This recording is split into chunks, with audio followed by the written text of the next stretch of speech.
My dear teachers, educators and parents, in this I'm going to discuss a very important member of the toolkit for teachers and parents and educators.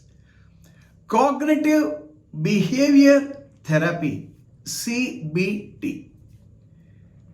All of us are influenced by our thoughts.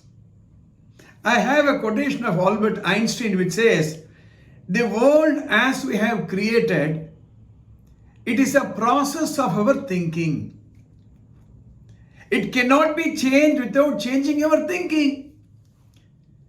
What happens when you see a situation, an automatic thought is created in your mind. And the thought influences our emotion.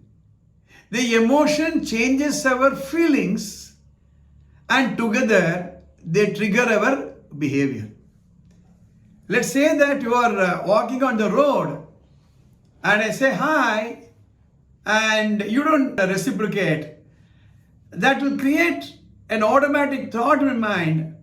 It could be from, oh, maybe he's preoccupied, or look at his arrogance, how he's not reciprocating.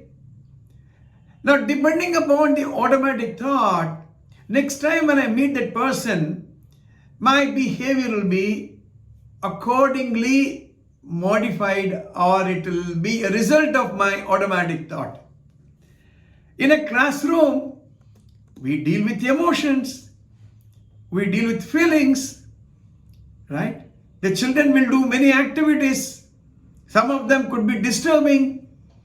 Immediately, what is the automatic thought that we have? A child has not done the homework. A child is screaming.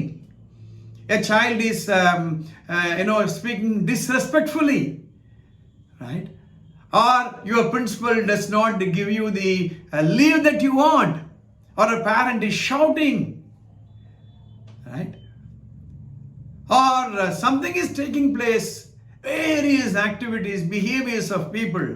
What automatic thought that you get, and how it's going to change your emotions and how you're going to respond.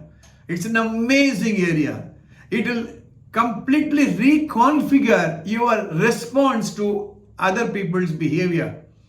Once you understand the link between your behavior, feeling, emotions and your response, you will be able to improve your interpersonal relationship. After all, a teacher has to deal with the students, a teacher has to deal with the principal and colleagues, and a teacher should deal with the parents. This is an amazing area of work. And maybe if time permits, a couple of episodes I'll post on cognitive behavior therapy. See you in the next episode.